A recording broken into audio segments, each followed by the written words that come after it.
beta karoten dalam sawit maksimum 900 ppm itu bisa sampai 4000 ppm. High density lipoprotein itu yang disebut dengan kolesterol baik.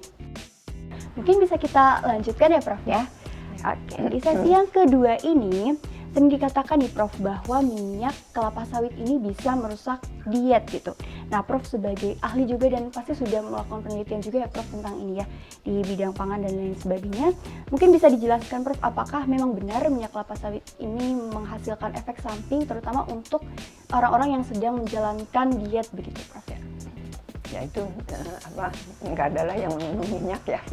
Jadi meskipun saya unggulkan minyak sawit seperti apa, kalau diminum ya merusak diet lah, jadi gemuk, jadi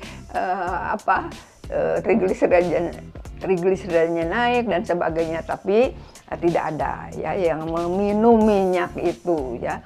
Kalaupun minyak goreng kan hanya sebagai medium pemanas saja untuk menjadikan matang.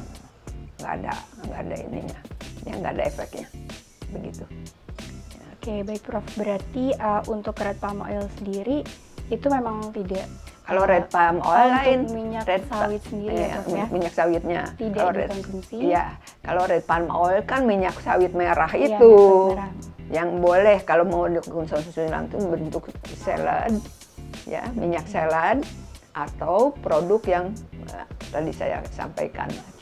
Berarti Prof, kalau untuk red palm oil itu ketika dicampurkan dengan salad ya Prof, Ya. apakah benar bisa merusak diet Prof kalau untuk red palm oil? Enggak. Salad itu kan yang banyaknya sayurannya kan. Iya. Sayurannya, minyaknya kan cuma untuk melumuri saja, untuk taste ya. Enggak kayak kuah gitu ya. Enggak akan. Apalagi kita makannya di Pizza Hut ya. Itu kan untuk penetral karena di pizzanya kan enggak ada sayuran ya. Jadi untuk penetralnya itu salad, kita harus makan salad. Kecuali kalau saladnya itu yang dipilihnya bukan sayurannya gitu. Anak-anak biasanya nggak mau tuh ngambil wortel, ngambil daun seratnya nggak mau tuh ya, ngambilnya kentang sama jelly gitu yang nggak ada apa-apanya gitu ya. Tapi dengan masuknya red palm oil itu bisa menetralisir juga. Oke, baik Prof. Jadi sahabat Maksi sudah bisa membedakan ya sekarang bahwa antara minyak sawit dengan red palm oil sendiri itu berbeda ya Prof ya. Jadi jangan salah artikan lagi nih sahabat Maksi, karena untuk red palm oil sendiri bisa dikonsumsi dan tidak merusak diet karena justru itu menjadi kombinasi yang tepat ya Prof untuk membantu diet, terlebih jika dietnya itu memang sedang konsumsi salad, sayuran dan buah-buahan seperti itu ya Prof. Nah kemudian untuk red palm oil sendiri kami masih penasaran nih Prof, izin bertanya lagi ya Prof. Untuk bedanya dengan minyak sawit yang bisa dipakai untuk olah makanan itu apa sih Prof? Mungkin bisa jelaskan lebih lanjut gitu Prof, manfaat atau keunggulan dari red palm oil ini apa gitu Prof? Kalau sudah bentuk red palm oil yang seperti ini tadi ya, dicampurin ke adonannya cookies, itu jelas bermanfaat sekali. Karena di dalam adonan itu memang perlu minyak ya. Kalau pakai yang ini selain minyak untuk adonannya juga ada vitaminnya. Tapi kalau minyak biasa itu juga tidak berbahaya karena memang tidak komponen utama kan. Yang terutamanya kan terigu ya. Terigu paling berupa margarin barangkali sekarang. Nah kalau bentuk margarin sudah ada. Bentuk margarin sudah ada karena margarin kan tidak dipanaskan kan, langsung dioleskan di roti kan. Itu bisa dipakai. Oke, berarti dijadikan sebagai bahan pencampuran ya Prof ya untuk melengkapi tadi cookies atau barangkali makanan-makanan lainnya yang biasa sahabat Maksi buat di rumah gitu. Oke, untuk kadar kembali Prof. Nah, untuk red palm oil sendiri apakah ada kadar idealnya tadi seperti yang saya tanyakan sebelumnya Prof? Kalau kembali lagi karena red palm oil itu kan juga kalaupun dicampurkan di dalam salad itu kan sedikit sekali ya. Itu nggak akan ada efek sampingnya. Nah, apalagi kalau yang dicampurkannya sudah dalam bentuk minyak merah, nggak ada. Batasannya ya selama di dalam tubuh kita bisa semaksimum mungkin sampai 2100 kilokalori per berat tubuh kita, ya itu aman. Jadi intinya disesuaikan dengan berat badan kita juga ya Prof ya. Intinya kita tidak ada takaran yang harus seperti apanya, tetapi sesuaikan dengan kebutuhan sahabat Maksi di rumah. Kecuali kalau rekomendasi dokter ya, Oh, iya. misalnya ada kasus di mata atau di hati, ya mungkin ada formula khusus kalau dari dokter begitu. Atau mungkin kalau memang orang tersebut ada pantangan tersendiri atau seperti misalnya alergi atau sudah ada misalnya indikasi dari dokter seperti apa baru mungkin itu ada takaran tersendiri ya dok ya. Cuma kalau untuk anak muda nih seperti saya misalnya dok yang masih bisa untuk konsumsi red palm oil ini dalam jumlah yang misalnya banyak gitu. Lalu sesuai juga ini dengan berat badan saya itu nggak apa-apa ya dok ya? Nggak apa-apa. Tidak ada efek sampingnya? Nggak gitu, ada. Prof, ya? Sejauh yang saya tahu itu efek samping nggak ada. Karena yang tadi juga kasus LDL kan teratasi oleh HDL, ya kan? Kasus-kasus yang penuaan dini teratasi oleh tocopherol. Semuanya ada solusinya. Oke, berarti semuanya ada perannya, ada solusinya, baik dari vitamin A-nya ya Prof ya, tadi juga terutama dari vitamin E-nya juga. Artinya semuanya baik dan sejauh ini belum ada nih teman-teman efek samping yang berbahaya untuk tubuh kita. Jadi sahabat Maksi jangan ragu ya untuk konsumsi red palm oil setiap hari, apalagi untuk anak-anak muda yang pengen nih nambah vitamin A dan vitamin E di dalam tubuhnya begitu ya Prof.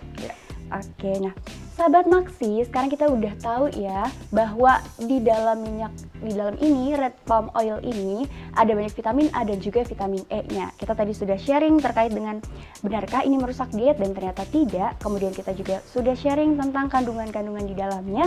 Di part ketiga ini kita akan sharing lagi bersama Prof Tin, tapi ini lebih kepada motivasi mungkin ya Prof untuk anak-anak muda sekarang bagaimana menanggapi isu-isu tentang sawit ini nih Prof. Begini, saya ingin bicara khusus nih sama sahabat Maksi ya, yang masih muda-muda ya. Nanti kalau misalnya ada isu-isu yang negatif, ya tolong hubungi saya lah.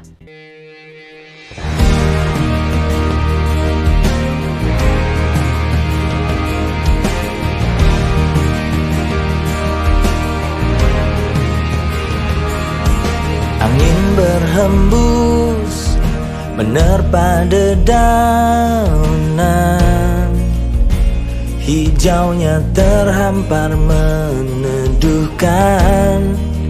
alam ini.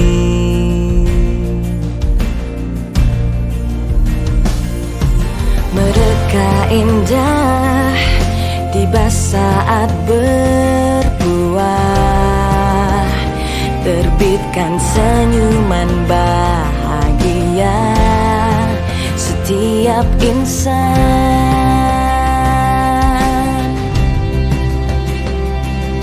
Tetaplah menghijau kebun sawit di bumi pertiwi.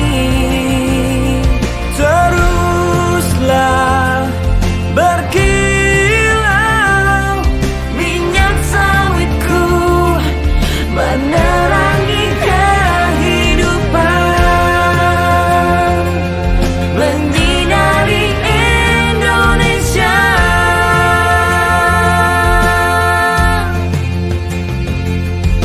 Tiap tetesmu bagaikan kemilau emas, sumbangsi kebanggaan Indonesia untuk dunia.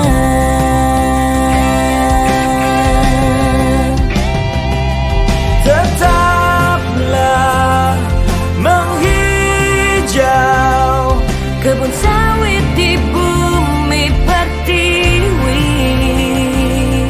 Teruslah berkilau minyak sawitku menerangi kehidupan.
DMSI, Dewan Minyak Sawit Indonesia.